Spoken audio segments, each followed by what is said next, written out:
welcome to the Duolingo English Test. First of all, can you tell me your name, please? Hello, I'm Vanessa. Nice to meet you, Vanessa. And where are you from? I'm from Prague, the Czech Republic. All right, very good. So we're going to get started with a few of the speaking questions from the Duolingo English Test. So you have your question paper there. First of all, we're going to start with read aloud. So what I want you to do is take a few moments, read that sentence, and then you're going to say it for me out loud. Okay. Do you have some medicine to help me with my cough? Very good. Now we're going to move on to question 2. That's speak about the photo. So you've got a photo, and I want you to look at that photo. You've got 20 seconds to think about what you want to say, how you can describe it, and then you're going to speak for up to 90 seconds. Okay? So your 20 seconds of preview time starts now.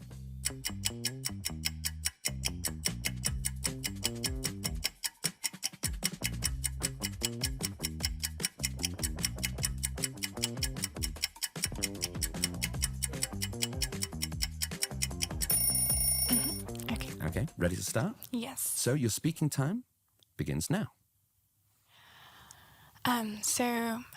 On the photo we can see a chubby baby sitting in a green circle, the one that is used in swimming pools or at sea, let's say.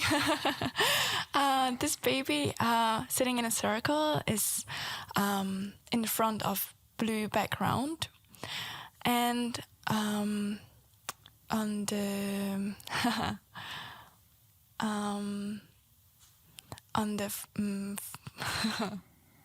foreground we can see a bit of yellowish edge. It could be like the edge of a swimming pool or some sand, let's say. The baby is wearing sunglasses, white sunglasses, and a hairband, green hairband. She's also wearing a white top with red strings. That's not the word, I suppose. With red strings. And it looks relaxed.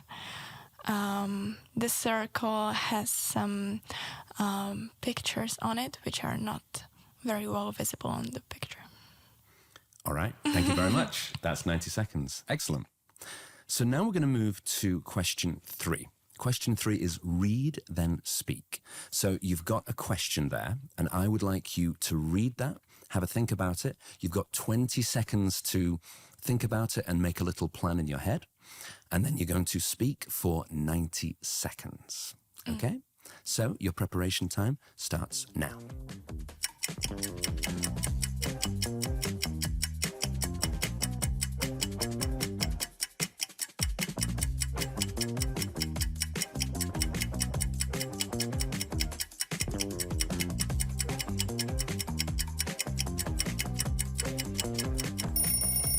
So that is your preview time. And now I'd like you to speak for up to 90 seconds. Okay? Let's begin. So, this is quite a difficult question for me, because I'm not the type of person who would be good at setting specific goals and think about the steps to reach it. For me, it's more natural to define, let's say, areas that I'm interested in, that I'm drawn towards to, or that I just simply find interesting, and then trying to find a way how to do it. And very often the goal changes midway. I'm trying to keep options open for me and be spontaneous. So I think that setting goals and reaching them is not my strength, definitely. And it's something that I need to work on to be more accountable, let's say. And but at the same time, I like the flexible approach and everything that it brings me on the way to a goal. Yeah. Okay, very good. Thank you very much. Now we're going to move to question 4. And question 4 is listen, then speak. So you're going to hear an audio recording of a question. Again, you'll have 20 seconds to think, and you're going to speak for 90 seconds. Okay? So let's listen to that audio now. Talk about a time you received helpful feedback. Why did you find it so useful? Okay, so now it's your speaking time. You're going to answer that question for 90 seconds. Let's begin. I'm thinking about quite a recent experience from my bachata class. Bachata is a Latino dance that I have been dancing for a few months now. And I went to some private classes, which are different in the approach because you get more personal, direct feedback. And I think that it can be sometimes difficult to handle the feedback because you feel like you're trying your best, but it still doesn't look exactly the way it's supposed to look. But at the same time, I'm really, really grateful for it because I know that this is the only way how to improve, or the fastest way how to improve. And I think it's important to keep a relaxed atmosphere when you want to give useful feedbacks. And yeah. All right. Thank you very much. Okay, so we're going to move now on to the last question. We're coming closer to the end. Now, the last question is maybe the most difficult. It's the speaking sample. So you've got another question there on your paper. You've got 30 seconds to have a think, but then you're going to speak for 3 minutes. Okay? And the more you can speak, the better it will be. Okay? So let's begin your preparation time now.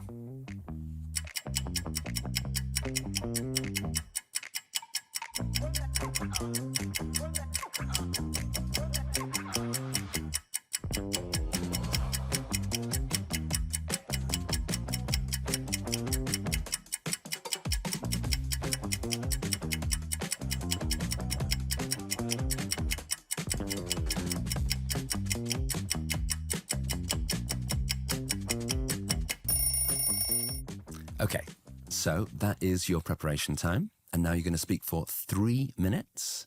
Your speaking time starts now. Maintaining friendships is one of my favorite topics because it's actually one of my New Year's resolutions that I chose for myself, to be more intentional with friendships and to put more effort into creating quality time with my friends.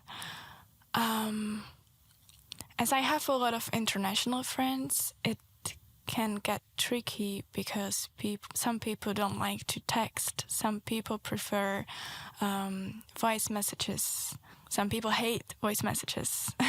Some people are just bad in keeping this kind of long distance contact. So I think it's very important for me to set the way how to maintain the contact, how to stay in touch with each of my friends, what suits us the best, what is the most, what is the easier way how to stay in touch and the most comfortable one.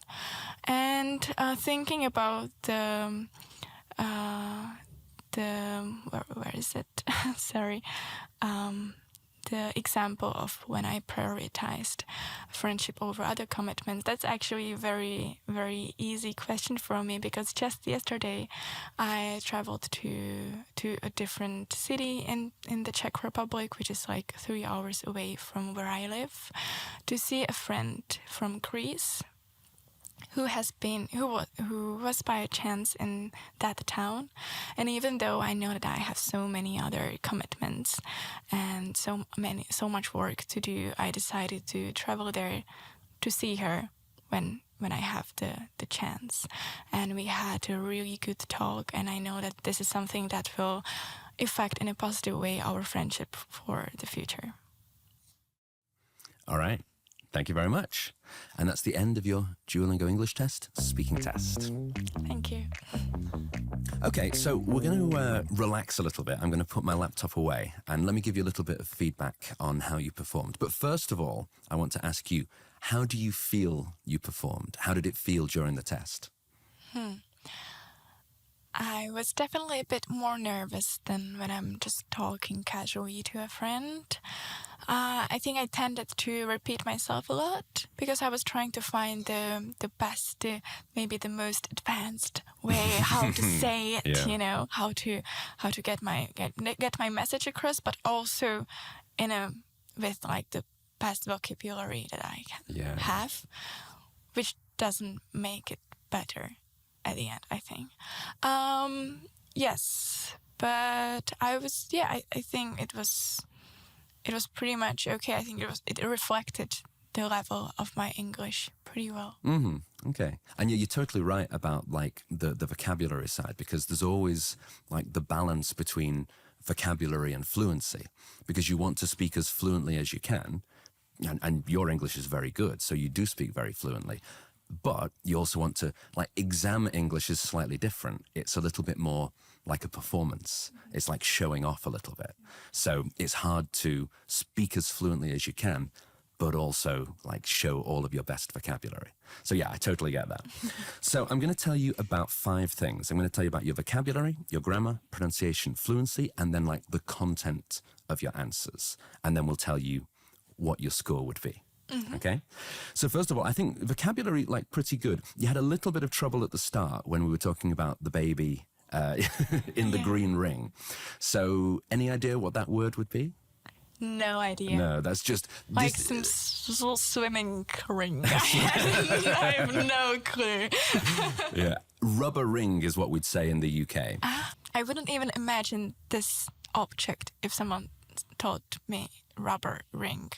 I would have no clue. Yeah. Like if someone said that, you wouldn't picture like a little baby floating in the water. So anyway, this is one of the difficulties of the speak about the photo question, because there are very often unusual items where that doesn't come up in your textbook at school, does it? Like you don't learn rubber ring. So I think what you did do very well was you paraphrased that. So you used your own words to explain what you could see. And that's the perfect like plan B. Because if your plan A is you know the word, but if you don't know the word, plan B, explain that word using your own words. So yeah, I think you did a really good job of that. You also, eventually you got to that word foreground about the photo. And that was, you had a little pause where you were looking for it, but eventually you chose the right word. So like, yeah, the foreground of the photo and then the background of the photo. But that was very good.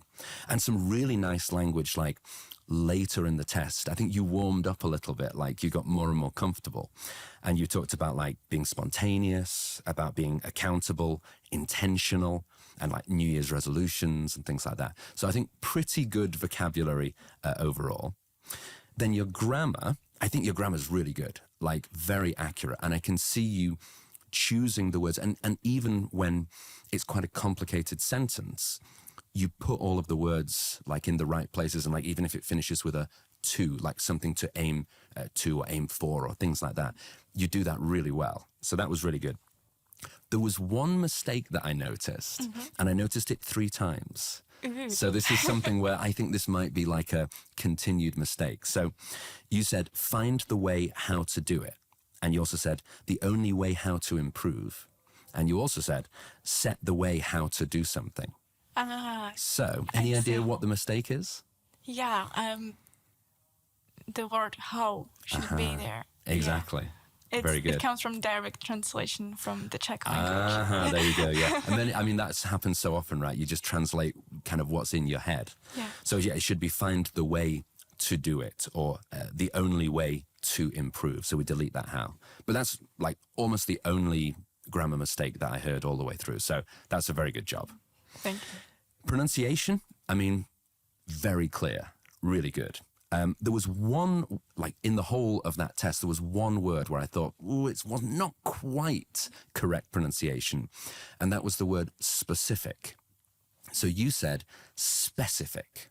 So you put the stress on the spe, but actually the stress would be on the second part, specific, like that. Can you say that for me? Specific. Specific. Yes, much better. Yeah, okay. But one mistake in like, I don't know, how 10 or 15 minutes of speaking, that's absolutely fine. I'm surprised. Yeah. Well, you thought it would be better or worse? Worse. Oh, really? No, it's very good. Yeah, very, very clear. Fluency, I thought at the start, like we talked about, you were struggling a little bit. You were looking for some words. But then like towards the end, it got much better. The only thing I think is that, I think it was question 4. Towards the end of question 4, you started to go, and then there's, and that's probably the end of my answer. And so I think you could have a more elegant answer. A more elegant ending to your answer and say like, and that's, yeah, everything that I'd like to say about this question. And just like a little phrase like that would be a nice way to end if you're not sure. But everything else I thought was really good. And then content, I think, excellent. Like you chose some really interesting things to talk about, and you expressed yourself very clearly. And it's very clear, like you weren't trying to show off too much. You were trying to just show your natural level of English with a few little extra words thrown in. And it felt very, very true to your real English, I think. So you use English a lot, right, in your daily life. Is that true? Yeah, I usually do. Like passively, for sure. Actively, not maybe every day, but very often. Okay. And what do you mean by passively? I listen to podcasts, I consume media content, and maybe read some articles sometimes. Yeah. Okay, so like lots of like you live a lot in kind of an English media world. Yeah. Yeah, and that's very useful. Right? That's a very good way to like keep acquiring more vocabulary and things like that. So that's very good. Excellent. So the only thing for me to tell you is the score. So the top score that you could possibly get would be 160. If you wanted to use your DET score to study abroad, you would need, let's say, at least 120. And then the higher, the better, of course. I think for your speaking test, you would get 150. So it's not absolutely perfect, but it's close. It's a very good score. So, Vanessa, thank you very much for taking the DET speaking test. Thank you.